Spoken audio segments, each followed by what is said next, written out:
So like we said, the session is about the World Conference on Early Childhood Education, which was held in Tashkent recently.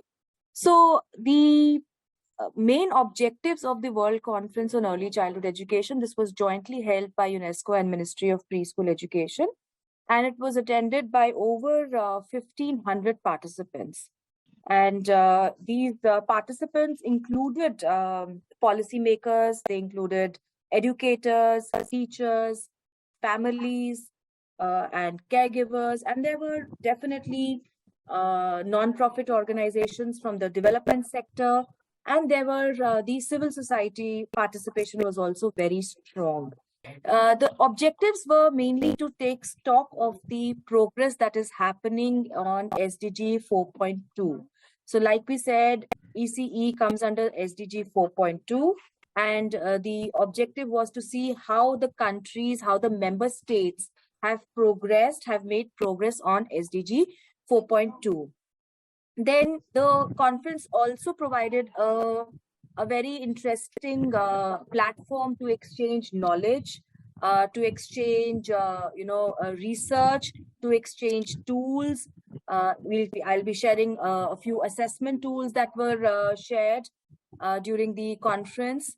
Then another important aspect which was covered in the conference was that all the participants came together and we reaffirmed that quality early childhood care and education is every child's right. And the outcome document also, which I will be talking about in a little while, the outcome document called the Tashkent Declaration also talks about a mandatory 1-year preschool education for all children across all the countries. So, these were very positive steps in reaffirming that every child has the right to quality early childhood education. So, definitely, the conference also provided a platform for all the global partners to come together. So, we had, like we said, UNESCO was participating, different regional offices were there, the various other organizations, the civil society, everybody came together and we were discussing about the important aspects of early childhood education, be it curriculum, be it professional development of teachers. So all that was in the forefront of the conference. Now, a little bit about how the conference was planned. The conference actual conference was from 14 to 16, but there was a pre-conference day, which was also referred to as the engagement day. And this was the day when there were deliberations by civil society. So this was the day when civil society, non-profit, CSR entities, and other networks, they came together and deliberated on what their contribution to the world of early childhood education will be. And then the main first day of conference was 14th November, which was called the Solutions Day. Now, on this day, it is very interesting that the sessions were divided. There were almost, I think, 20 sessions that happened on this day, parallel sessions. And the sessions were divided under the 4 main themes that you can see on the slide: inclusion, quality, and well-being. And in this inclusion, quality, and well-being, aspects related to curriculum, to pedagogy, play-based learning, and there were many examples of play-based learning that that were given. One example which stood out was, and if you would like to check it, is the Kidugo play-based curriculum that is being implemented in Kenya. Kenya's urban slums, this particular project is a play-based project where mothers are encouraged to become financially independent by opening a daycare center. And it provides a safe space for the children also to play, and the mothers become financially independent so these mothers were trained to open these childcare centers in an urban slum in Nairobi using play-based methodology. So these were the kind of examples that were exchanged and talked about. Then the second theme was ECE workforce and caregivers, in which there was a discussion about the importance of professional development of ECE workers. Now, in our country also, we see that a lot of times the early childhood educator is not given that professional status which he or she deserves. So this session was very important in terms of, you know, giving that status, that professional status to the early childhood educator. In our country, Anganwadi workers, but in other countries also for all the early childhood educators. And what I liked a lot about this session was that they talked about competency-based training of the early childhood educators. So it's just not random training or, training in the traditional mode, but we need to move towards a competency-based training of the Anganwadi workers or the early childhood educators. Here, a very interesting example was given from the program from Ireland. Ireland, which is implementing the nurturing skills. They have come up with a document, and if you want to note it down, I can share it in the chat box also. You can look up in Google and see nurturing skills, the program for early childhood educators in Ireland. Now, this program was given as an example of how competency-based training is being conducted for early childhood educators. Another important aspect which struck me for this particular theme was that globally it is estimated that by 2030, we will require some 9 million early childhood educators. 9 million more early childhood educators will be required. So definitely there is a need to invest in capacity building of early childhood educators, and also to create a certain professional development path for them. So this was the highlight of ECE workforce and caregivers theme. Then there was there were sessions on policy, governance, and finance, in which results-based financing was talked about. Again, very interesting session that happened, and the PPP model, which we are in a way implementing in India, is being talked about. So that was discussed extensively in this particular session. And then finally, there was a session on program innovations, in which a lot of innovations related to technology were discussed. Now, again, something interesting which I found was that, towards the end closing ceremony, one of the experts said that when we talk about program innovations, we should not only see program innovations in terms of technology, although technology is a game changer and, it is bringing that innovative approach into early childhood education. But we should not look only at technology as program innovations, but rather we should look at processes. So strengthening processes, adapting processes to the different needs that, come up from time to time. That has to be, invested in. So program innovations and looking at the processes of early childhood education was discussed during this session. And then, like I mentioned, the conference ended with an outcome document, which was adopted. This is called the Tashkent Declaration, and we will be sharing this Tashkent Declaration with all our participants at the end of the session. Bharat would be doing that. I would request Bharat to share it. So this is about the flow and what was all discussed during the conference. A few, like I said, few glimpses, which, in a way I have discussed. Also, importance of quality education for all children, and especially for children from the marginalized communities, because they need quality early childhood education interventions the most. And often they are the ones who are denied. ECE workforce and caregivers I have discussed. Yes, another important point about ECE workforce was the inclusion of, it is generally seen as a very women-oriented, profession. But it is important to bring gender diversity in early childhood care profession also. So that was an important aspect which was discussed. And today's webinar also, Samyukta will be covering a bit about, inclusive ECE programs and how to be more gender diverse. Program innovations, like I said, it's important to train teachers also to adapt to new and challenging situations that emerge as and when they emerge.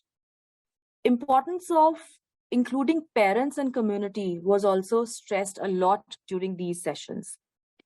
And another session which I really liked and themes which I liked about was the assessment process. Because often in ECE, we do not lay a lot of emphasis on the assessment processes. So there were examples shared by countries like Kyrgyzstan. There was example shared by Kazakhstan, where they have actually developed tools of assessment, national tools of assessment, which are child-friendly and applicable for early childhood centers as well as for children. And here I would just like to highlight one aspect from Kyrgyzstan. They specifically talked about including, socialization, social and emotional learning in the whole process of assessment also.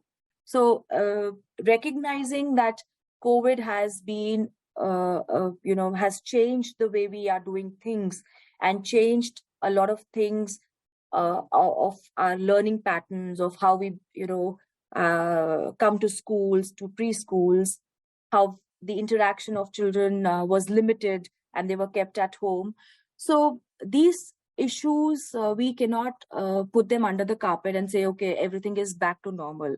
We need to acknowledge that social and emotional learning is an important aspect of not only teaching and learning, but also of the assessment process.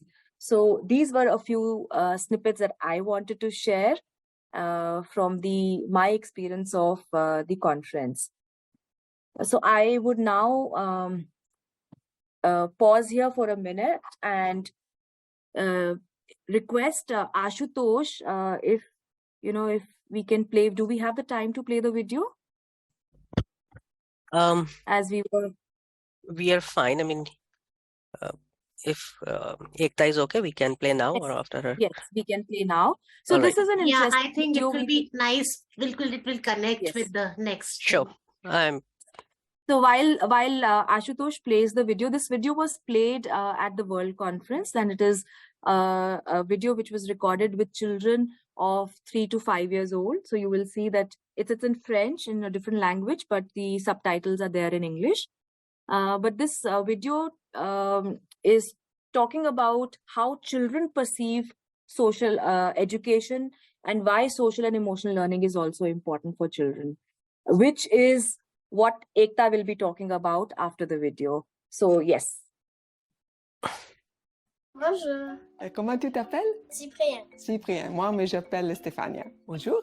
Bonjour. Comment tu t'appelles? Moi. Masato. Iris. Laia. Max. Léa. Anaël. Kazuo. Kabchou. Julia. Shidera. Akarugo. Ayaka. Kyle.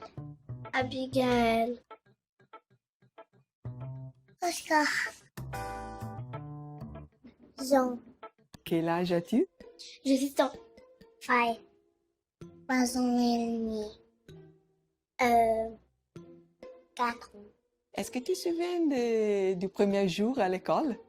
Non. En fait, je me souviens pas très bien. Weird. J'étais encore toute petite, donc je voulais pas aller dans ma première classe. I didn't know anyone. Je me suis fait des nouveaux copains. Est-ce que tu te souviens de ton premier jour à l'école? Non. Je me suis fait des amis, la maîtresse était gentille et c'était bien. Est-ce que tu aimes l'école?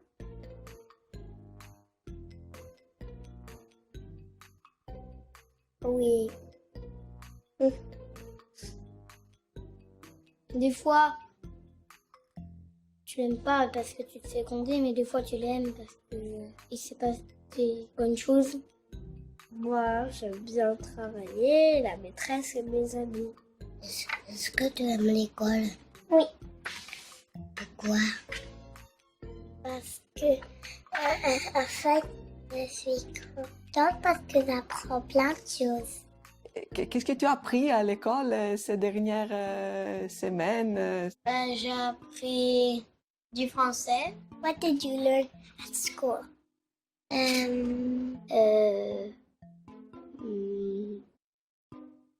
You chanté. I learned numbers. L'alphabet. J'ai appris à partager. And writing. Écrire, lire et... On fait du théâtre, de la musique, moi, je peux écrire aussi. de l'anglais et la danse, Qu'est-ce que tu as appris à l'école? écrire des dessins, le respect, Les nombres? jusqu'à 11.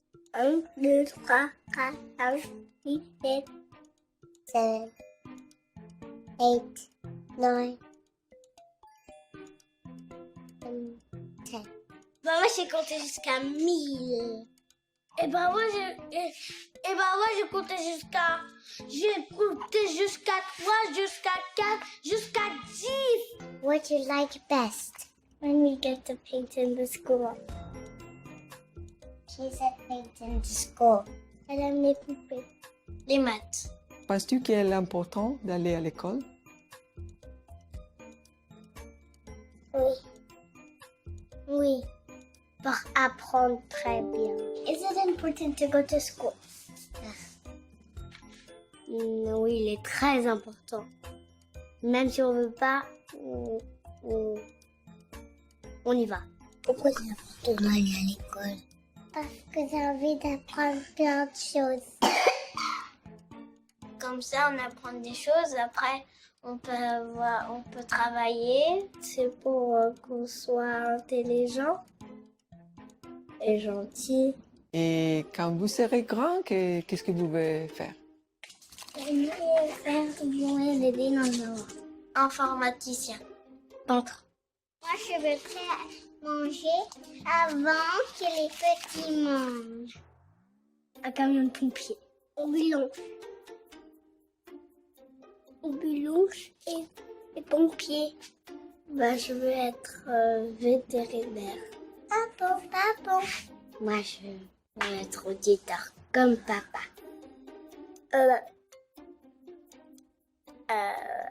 Le camion de poubelle. Aussi camion de poubelle. Tu vas être quoi comme tu serais grand? Je peux être une police. Ah d'accord. Moi, je vais être un docteur. Comme ça, je peux soigner les autres.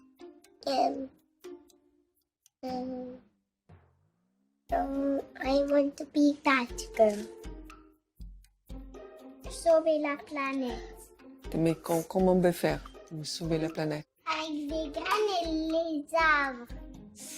Je vais faire comme ma maman, d'être maman. Parce que je l'aime, voilà. Au revoir.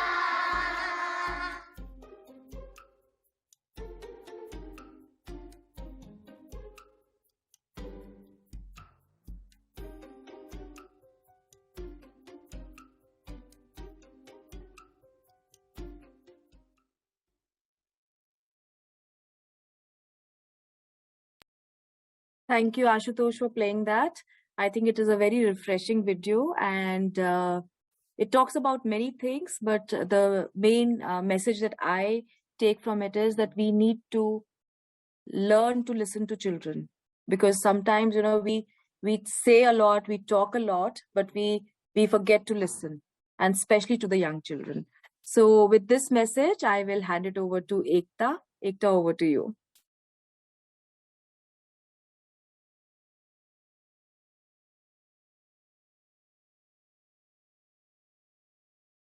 Okay, just 1 second. I'm trying to put up the presentation. In the meantime, I would request, if you have any first reactions to the video, something you liked, please share it in the chat box. We would love to know what was something that you liked about the video. If you liked anything, just share with us in the chat box. Okay. Is my screen visible now? Yes, it is. Okay, thank you so much. So I Just hope. make it full screen, please, Ekta. Okay, sure. Just 1 second. Now, is it visible? Yes, it is. Okay. Thank you. Thank you so much. So I'm sure you enjoyed watching at the video that just played, and it showed so many happy children, and I like also what Nilima pointed out at the end of the video, that we should all be learning to listen to children. So I think that is the prerequisite of working with children, or helping them develop into beautiful human beings. So I like shared earlier, I will be speaking more about about the social and emotional learning aspect. So basically, I tried to look at the conference from the lens of social and emotional learning, and I'm presenting what I could just pick up from my own understanding. And at the end, when we open it for discussion, we would love to have more interactions around what you felt about what I shared. So the first and foremost thing that we all observe, I felt personally very strongly, and I was so happy also, is that social and emotional learning was a core tenet throughout all the discussions and deliberations in the world conference for early childhood care and education at Tashkent. So because we had certain parallel sessions, like Nilima shared earlier, that there were 4 major areas that were covered in the conference. So at times we would have parallel sessions also. So you walk in any a theme that was being discussed, be it policy discussions, be it inclusion of larger stakeholders in supporting learning for the young children. Any discussion you would walk in, there was a mention of social and emotional learning. So I think that is a very important thing that was a learning, and it is also very important at this present time. And the report of the conference will also be shared with you, as already shared. If you read through the report, you would see that even in the documents that were referred to at the time of writing the report, there were 6 major themes that were covered, understood to write the report. All this included social and emotional learning. So it had research from neurosciences, learning sciences, how children learn, and developmental, also from the field of child development. So from various fields, when there were data and researches, you will find across when you read the report on World Conference. And so also, if you see that the curriculum that was suggested in the curriculum discussions around what curriculums should be thought about as we go ahead, the discussions were around, like, it was always seen as literacy, numeracy, and social and emotional learning. So we hear a lot of discussion now these days on foundational learning, and our government of India has also launched a mission on Nipun Bharat, which is the foundational learning mission. In foundational learning, wherever it is mentioned, it is mentioned as literacy, numeracy, and social and emotional learning skills. So that was something, and it also immediately connected and clicked with the fact that if you then I came and I also then again looked at the Nipun Bharat document from that lens. And if you see, Nipun Bharat has subsumed the 5 developmental domains into 3 major objectives. And one of these first objective is dedicated to well-being of the children. It says health and well-being in young children. So the children will achieve health and well-being. And then if you unpack it further and try to look at it and look at the competencies that it is talking about. So it is talking about self-awareness. It is talking about knowing your emotions. So that is those are actually the competencies for social and emotional learning. So if we see that, in the conference, there was a discussion, and in curriculum sessions, there were discussions that the curriculums that we are now foreseeing, now we are planning, should include social and emotional learning. And when then you come back and compare, we find that our foundational learning mission in its spirit has included the competencies from the social and emotional learning, which is something which I really liked and I was really thrilled about. There were 2 more examples that were presented on curriculum. So one was from New Zealand. So again, we can share the links after the session if you are more interested in this. So their ECCE framework is called Te, I don't know whether I'm pronouncing it right, but it's like Te Variki. And it organizes learning and development again into 5 strands, which is well-being, belonging, contribution, communication, and exploration. So if you see, again, most of these things fall in the social and emotional learning domain.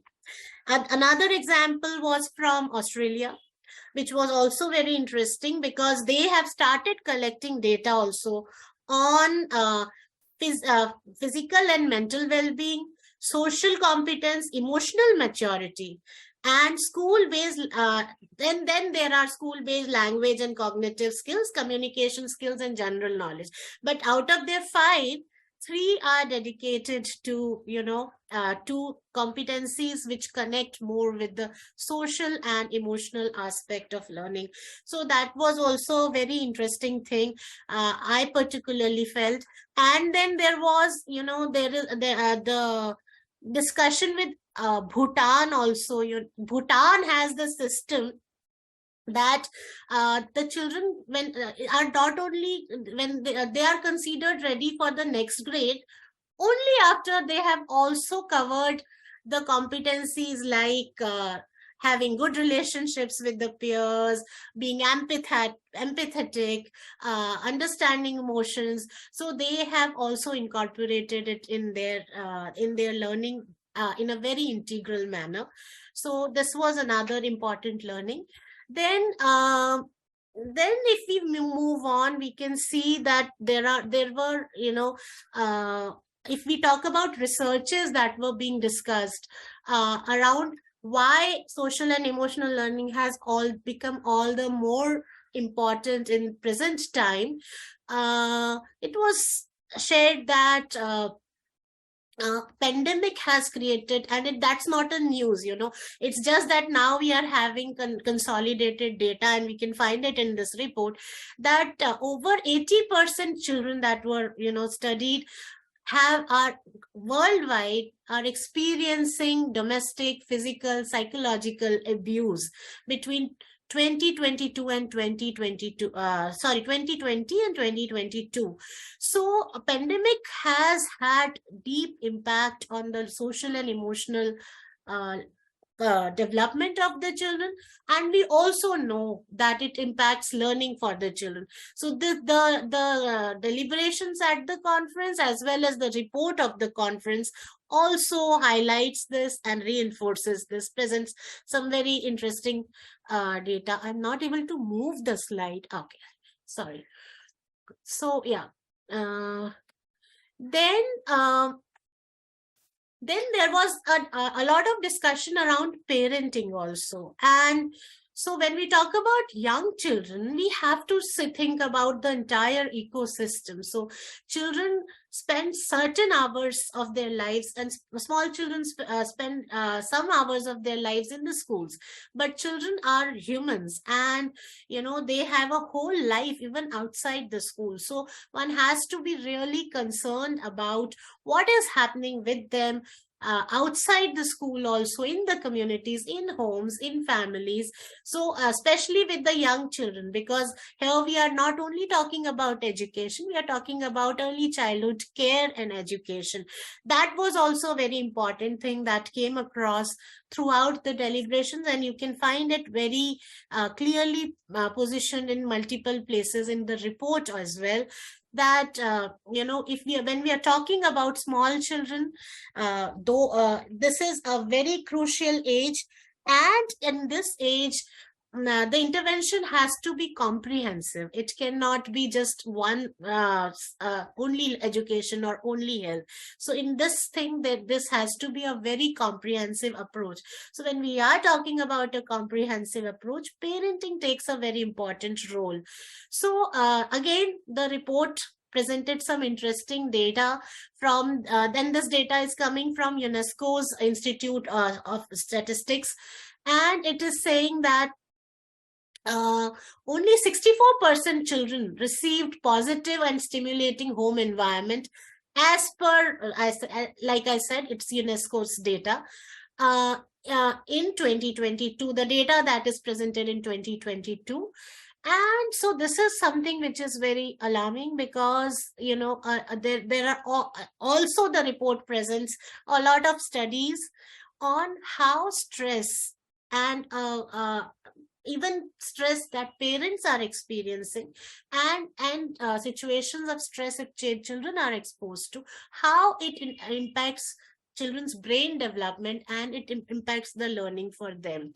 So this calls for immediate action in supporting, in programming that we do. We need to also, I learned that, when we are programming, we should also be focusing on centers, but we should also be thinking about what can be done and what are we doing to support families when children go back home in learning also.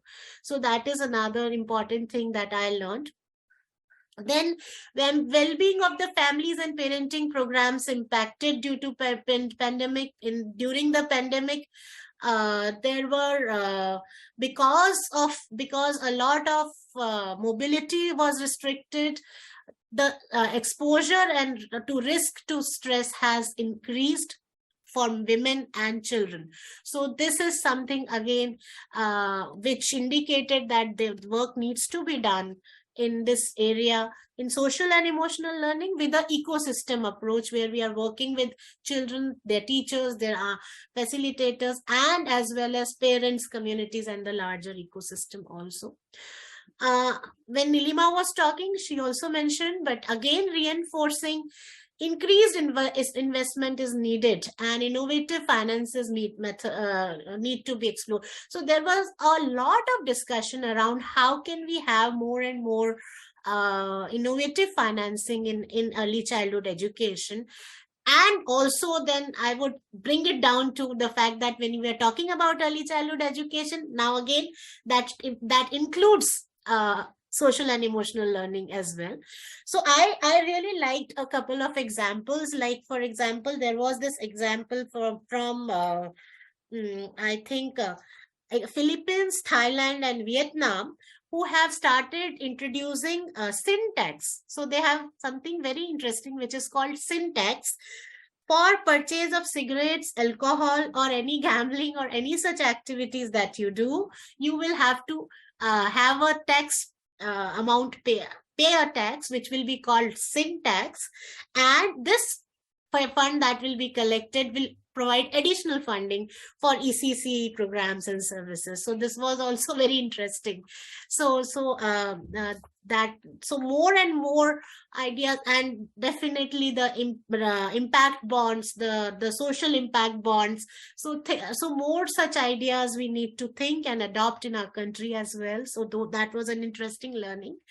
And I also, like Nilima also shared, that monitoring and assessing. So monitoring and assessing that we are doing, one thing, more data is needed. That was also that was loudly discussed at the conference, I would say. And a data which is available and reliable both. And when we are collecting data, we need to have it think of whole of child development. So that was also a very interesting takeaway for me, that, you know, when we are so when we are doing national academic surveys, or when we are doing other surveys, we have already have one of the objective dedicated to social and emotional learning competencies in Nipun Bharat Mission. Maybe some more things can be explored, how to make it include while assessing also. That might also help take away the pressure from the children on performing only in academics and developing and blossoming into beautiful, sensitive and creative thinking human beings. So that is all from my side. A lot more, but I think I'll stop here. Thank you so much, Ekta. If you could just stop sharing the screen. Sure. And I think we have one or two questions for you in the chat box. In the interest of time, I would just request you to answer in the chat box only, so that, you know, we can you know, continue with our discussion here. Sure. And very rightly pointed out important things, you know, moving away from the traditional financing approaches, adopting innovative approaches of financing, assessments. Yes, a lot to, you know, deliberate upon. So with this, I would request Samyukta to please talk about her key points or takeaways from the conference. Samyukta, over to you.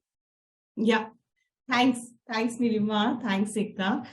I'll quickly begin by sharing with you that this is the session where I had to speak at the conference. I think, yeah, your screen, now it is visible. Yeah, you're able please to see continue. it. Okay. Yes, please continue. Okay. So this was my session at the conference on gender and ECCE teaching. And like Nilima pointed out, there was a section, there were 4 parts to the entire conference. So mine was around the workforce, capacity building of workforce, teachers, etc. And this session specifically was focused on gender. And this was the panel where we had a UNESCO person moderating, Martha from Farway. She opened, she talked about the importance of training. Then I gave the keynote, which was basically focused on why gender in the early years, how gender in the early years, and what do we need to keep in mind, what are the action points. And then there were the speakers who spoke from their perspective, their countries, their organizations, what is it they're doing. And Erina at the end from UNICEF, she summarized everything that came out of our session. And I'm very happy that in the declaration also there is a mention of the need to look at the early years with a gender lens, a gender transformative approach in early childhood care and education. So in my session, very quickly, of course, there's no time to get into the entire part, but I talked about, you know, the early years and the fact that the roots of all the inequalities we see around us begin in the early years. And so the importance of beginning with looking at things around us with a gender lens right at the beginning, rather than waiting for things to manifest in the later years, where we see a lot of girls' education programs, a lot of programs for boys as well today, but the need to begin to do that early. And in fact, I shared an example with them where, you know, I'm part of Pratham, where we work a lot with preschools and early grades. And in one of the preschool classes that I went, there was this little picture of a cup. And my friend Gurmeet, this boy who was with me, he was saying, mujhe chai bahut achhi lagti hai. I like drinking tea in my cup and I, wash it after that. And this baby Vedika, who was all of 4, she started laughing and she said, ladke thodi dhote hain cup.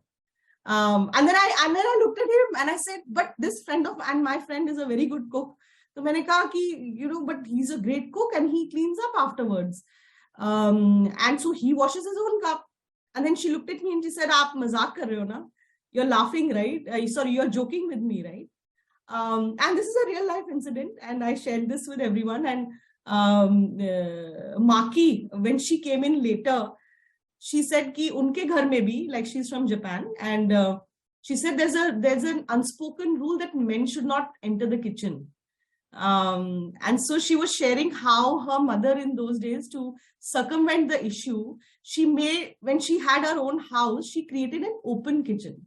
And the kitchen was built in such a way that you couldn't reach the main door without going through the kitchen.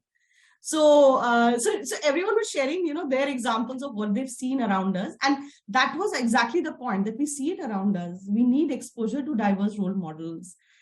We need to look at not just content and curriculum, but we need to look at images. We need to look at stories. जाने अनजाने में हम कुछ propagate तो नहीं कर रहे जो बहुत ही stereotypical है, gender stereotypical, etc. So my keynote was around this, and then then I summarized with action points, and it was these action points that the panelists then took forward. So very quickly, I'll just say the first thing I was trying to say was, we often have gender discussion separately and education discussion separately. But if we don't begin to have them together, then we are not going to be able to look at early years with the gender lens, or rather to influence both parties, because they are all connected. Reviewing curriculum, we realized as part of our own work at Pratham that whether it is digital games or books, they all need to be reviewed with this lens. Training, capacity building around training, and Martha from Pave also focused on this to say that, how do we expose people to what they need to do in class? What is it that they will do differently if they're wearing a gender lens? That becomes very important. And then a mixed workforce. Now, there was a lot of debate here in the sense that many of us come from countries where our preschool workforce is 100% female. Whereas Germany is one country which has begun very actively and intentionally to look at how do we get the male workforce here. So if you want exposure to men and women both, then you need to have both in the workforce. And so Germany has taken some very active steps, where earlier where they were at 97%, now it's at 94%, which means about 6% men have begun to enter the preschool workforce. At the same time, Fiji, which was, there was a minister from Fiji who was on our panel, and she said, we have begun actually to look at women and how can they enter the workforce, because we find that due to all the caregiving roles that they have, they are not able to make the time to come into employment as preschool teachers.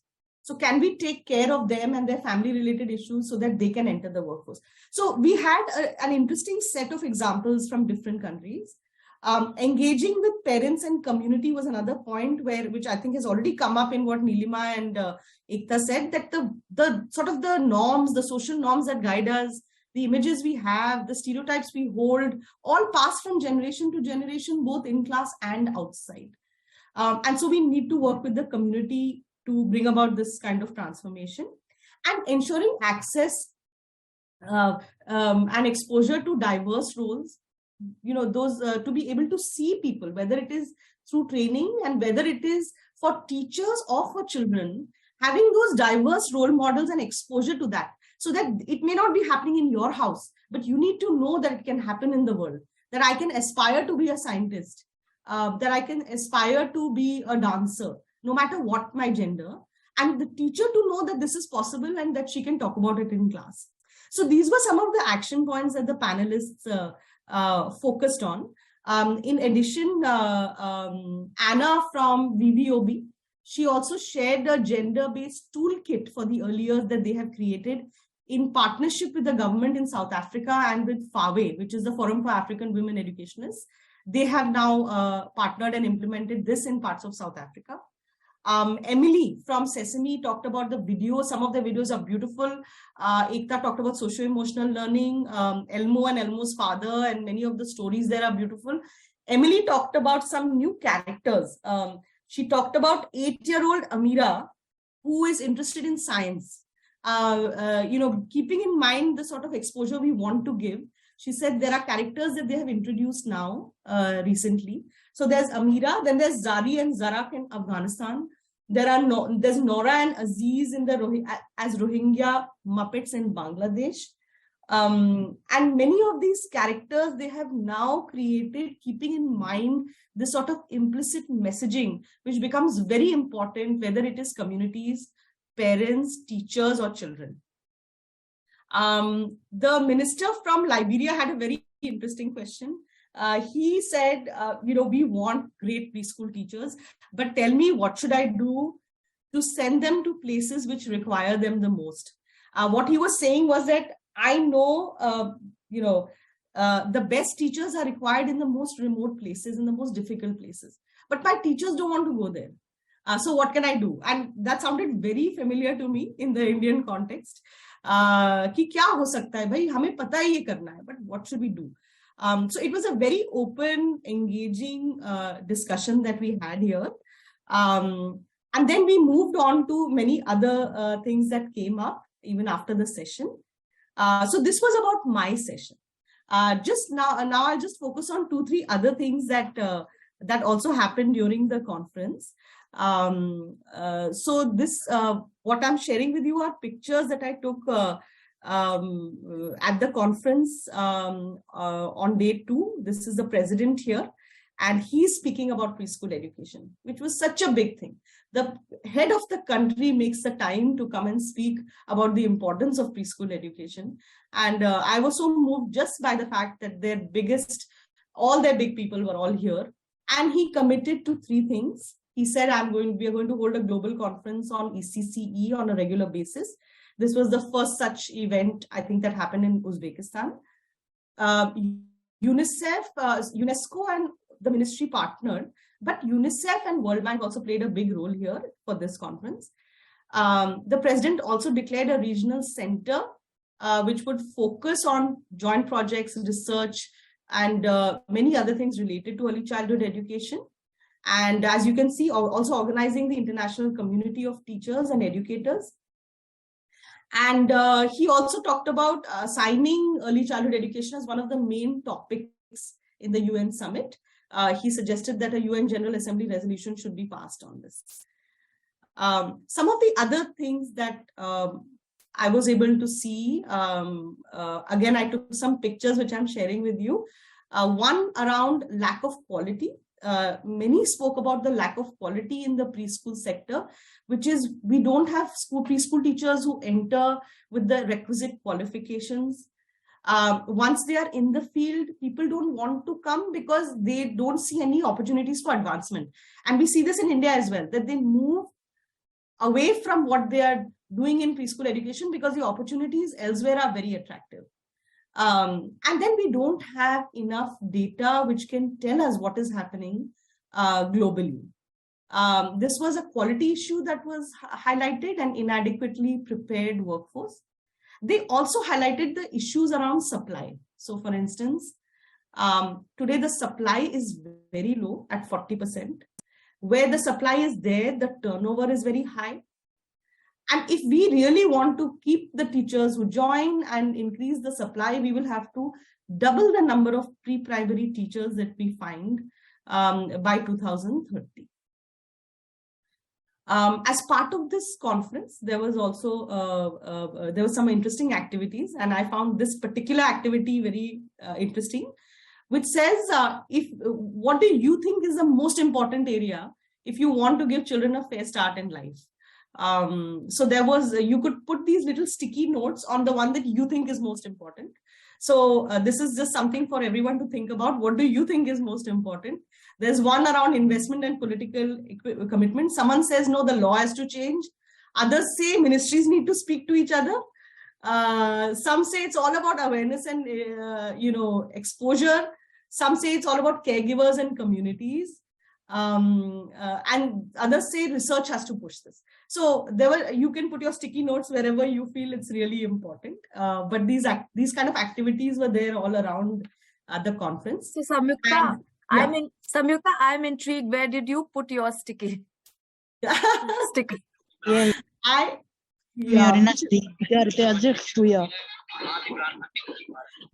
put mine on support early education caregivers and teachers. Okay.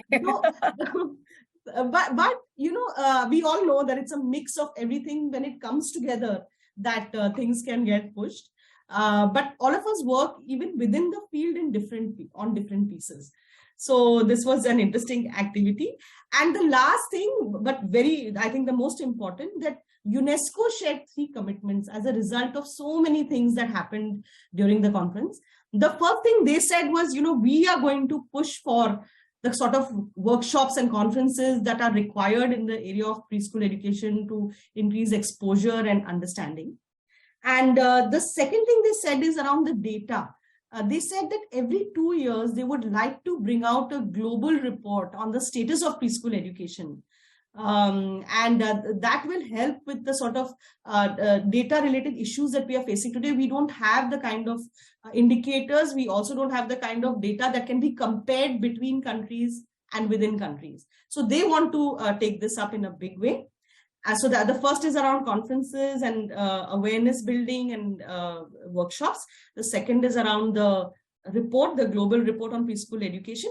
And the third, they said, again, responding to the issues that came up, a global framework for capacity building for teachers. So what are the standards that we need to adhere to while we are trying to build the capacity of teachers? So they have offered to create this global framework across the world to give a big push to the early childhood care and education workforce. So I'll just stop there. Apart from this, of course, you can see the kind of templates they had, and they took a lot of care to ensure that it was a preschool environment with lots of teaching learning materials that little kids play with, and there were many stalls where you could actually see the kind of wonderful things that different countries are doing. I'll stop there, and if there are any questions, I'm happy to take them. And I think at this point, we can open up the floor for questions to any of the panelists or anything at all that anyone would like to share. Yeah.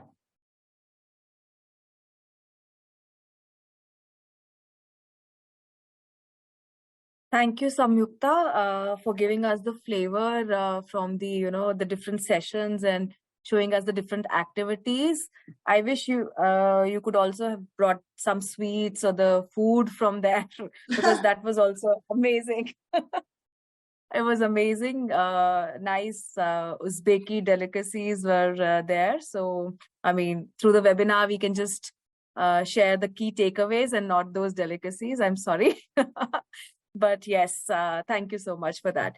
Okay, so time for any questions, any thoughts that are coming to your mind. If anyone wants to, share anything, please.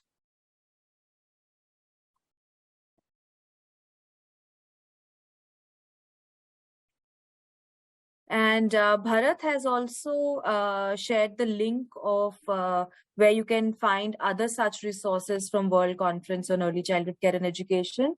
The sessions have been recorded and they are available on YouTube. So you maybe, if it's any of the sessions that we have talked about has intrigued you, you want to know more, you can definitely visit these, these recordings and check them for yourself. They'll be very informative, I guarantee, because a lot of it which was discussed is relevant to the Indian context and is very, and I think it is important to keep ourselves abreast with the global developments that are happening.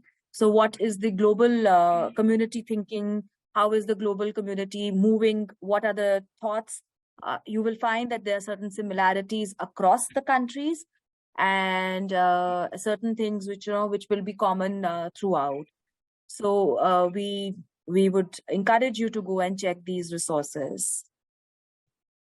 So if there are no further questions or thoughts, panelist Ekta, Samyukta, would you like to say anything else as closing remarks? Okay, I was trying to find those questions.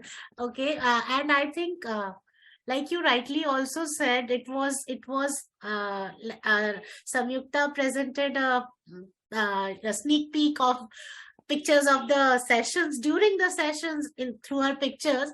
But I would say, and you mentioned the sweets and food and all, I think we should also mention the hospitality the country showed.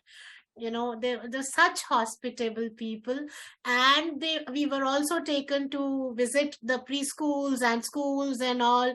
So it was so much of fun and such energy refuel for us to see children blooming so well. So it was mixture of all, so it was really nice, and a lot has come from there.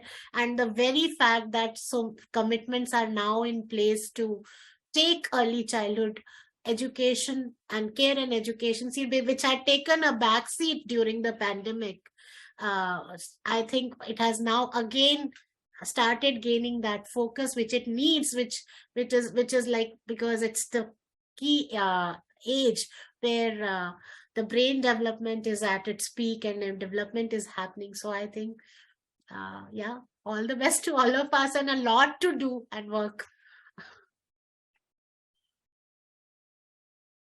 Okay, thank you.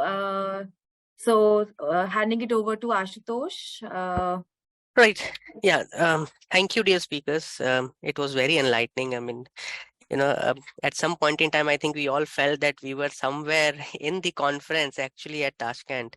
So thank you for such a lovely delivery. And thank you all the participants who have joined. So just for your information that everyone, that we actually run a webinar session like this, which is on very hot topics in terms of the social and development sector we often run. And the next is due for next month. So we will we'll keep you informed about what is coming next. And thank you everyone for joining in. You all have that the declaration document in the chat. You can download from there. You all have this PPT that we have delivered today. So just download that before we end up. Thank you all. Have a lovely weekend to all of you. Bye-bye. Thank you. Thanks for hosting HCL and having us also. Yeah, thanks. Thank Absolutely. you. Yeah. Bye-bye all.